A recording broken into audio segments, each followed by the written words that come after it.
ina so ka warware min tsakanin zare da abawa. Gari idan ba talaka, sarakuna da masu mulki ko attajirai ba za su iya mulkin ƙasa. Masarautar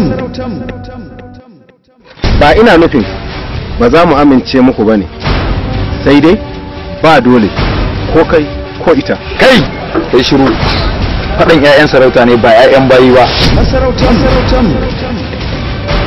menene gidaraka? Sunana Yarima Gaddafi dan sarkin Kudu. sunana Siddiqui dan limami na Kudu daga garin Yamma. Kai, It is a story of two ethnic groups that loves each other. They are living in peace and harmony. But along the line, misunderstanding enter between them because of a girl. Ya kamata ka ban daraja na ko dan ina dan sarki. Dakata.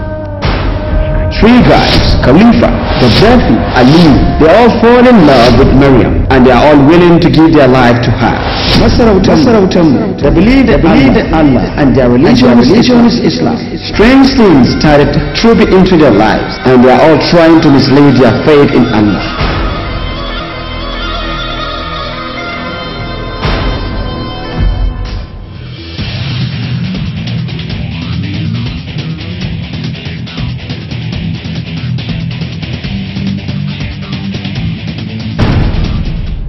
masarautar Sai na sa haukata shi ya shiga cikin jejin Kosaro. Kin ga in ya shiga wannan bashi ba dawa. masarautar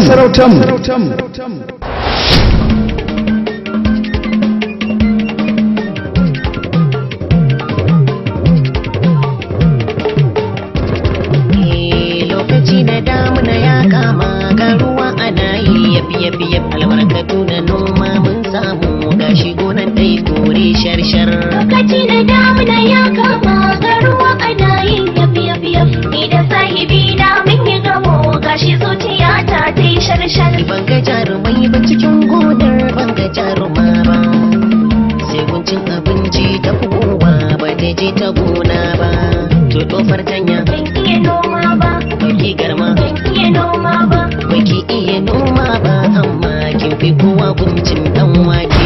Masarautar Executive Producer Aisha Muhammad, produced by Umar Babawali and directed by a new wonderful director Faisal Abubakar Oyoyo. Indiya Maryam. Mamaki mana baki. Kai! Gaddafi kake ko garba? Ina mai tabbatar maka idan kana cin kasa kake yi ta shi. Na gudura a raina. Duk ran da Allah zai san sake ganin Indiya Maryam. Sai na ce na santa.